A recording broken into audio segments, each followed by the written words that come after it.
Officer on duty ಇದು ಮಲಯಾಳಂನ ಅಪ್ಪಡ investigation thriller cinema. Direct ವಿಷಯಕ್ಕೆ ಬಂದ್ಬಿಡ್ತೀನಿ. ಈ ಚಿತ್ರದ ಕಥೆಯನ್ನು ರಚಿಸಿದ ಶಾಹಿ ಕಬೀರ್ ಅವರಿಗೆ ಒಂದು ದೊಡ್ಡ ಸೆಲ್ಯೂಟ್ನ ಅರ್ಪಿಸಬೇಕು. ಯಾಕಂದರೆ ಒಂದು ಕಥೆಯಲ್ಲಿ ಶುರುವಿನಿಂದ ಕೊನೆಯ ತನಕ ಪ್ರೇಕ್ಷಕರನ್ನು ಹಿಡಿದಿಟ್ಟುಕೊಳ್ಳೋದ್ರಲ್ಲಿ ಯಶಸ್ವಿಯಾಗಿದ್ದಾರೆ ಅಂತಲೇ ಹೇಳ್ಬೋದು.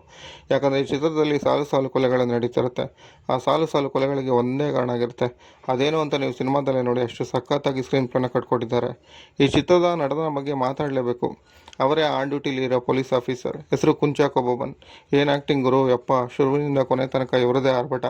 ಒಬ್ಬ ಕೋಪಿಷ್ಟ ಪೊಲೀಸ್ ಆಫೀಸರ್ ಆಗಿ ತನ್ನ ಮಕ್ಕಳಿಗೆ ಪ್ರೀತಿ ಅಪ್ಪನಾಗಿ ಸಖತ್ತಾಗಿ ನಟಿಸಿದ್ದಾರೆ ಅಂತಲೇ ಹೇಳ್ಬೋದು. ಇನ್ನು ಇವರಿಗೆ ನಾಯಕಿಯಾಗಿ ಪ್ರಿಯಾಮಣಿ ಅವರು ನಟಿಸಿದ್ದಾರೆ. ಇವರ ನಟನೆಯ ಬಗ್ಗೆ ಹೇಳೋದು ಬೇಕಿಲ್ಲ, ನಿಮಗೆ ಗೊತ್ತಿದೆಯಲ್ಲ. ಕೊಟ್ಟಿರೋ ಪಾತ್ರದಲ್ಲಿ ಚೆನ್ನಾಗಿ ನಟಿಸಿದ್ದಾರೆ ಅಂತಲೇ ಹೇಳ್ಬೋದು. ಈ ಚಿತ್ರದಲ್ಲಿ ಒಂದು ಸರ್ಪ್ರೈಸ್ ಇದೆ. ಅದೇನಪ್ಪ ಅಂದರೆ, ಈ ಚಿತ್ರ ಶುರುವಾಗೋದೇ ಬೆಂಗಳೂರಿನಲ್ಲಿ ನಡೆಯೋ ಒಬ್ಬ ಪೊಲೀಸ್ ಆಫೀಸರ್ನ ಆತ್ಮಹತ್ಯೆ ರೂಪದ ಕೊಲೆ. ಆ ಕೊಲೆ ಆಗೋ ಸಮಯದಲ್ಲಿ ಎಫ್ಎಂನಲ್ಲಿ ಅಣ್ಣಾವರ ಗಾಯನದ ಆಡಿಸಿ ನೋಡು ಬೀಳಿಸಿ ನೋಡು ಉರುಳಿ ಹೋಗೋದು, ಈ ಹಾಡಿನಿಂದಲೇ ಈ ಸಿನಿಮಾ ಶುರುವಾಗುತ್ತೆ. ನೀವು ಈ ಸಿನಿಮಾ ನೋಡಿ, ನಿಮಗೂ ಕೂಡ ಖುಷಿ ಕೊಡುತ್ತೆ. ಇನ್ನು ಈ ಚಿತ್ರದ ಬಗ್ಗೆ ಹೇಳ್ತಾ ಹೋದರೆ, ಒಂದು ನಕಲಿ ಚೈನ್ನ ಇನ್ವೆಸ್ಟಿಗೇಷನಿಂದ ಶುರುವಾಗೋ ಕತೆ ಈ ಸರಣಿ ಕೊಲೆಗಳಿಗೆ ಕಾರಣವನ್ನು ಹುಡುಕಿಕೊಡುತ್ತೆ.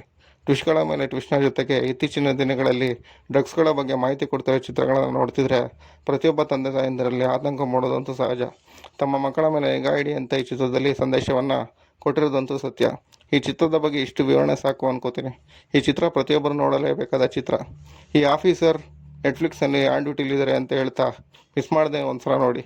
ಹಾಗೆ ಇನ್ನು ನಮ್ಮ ಚಾನಲ್ ಸಬ್ಸ್ಕ್ರೈಬ್ ಮಾಡದೇ ಇರೋರು ಸಬ್ಸ್ಕ್ರೈಬ್ ಮಾಡೋದನ್ನು ಮರಿಬೇಡಿ.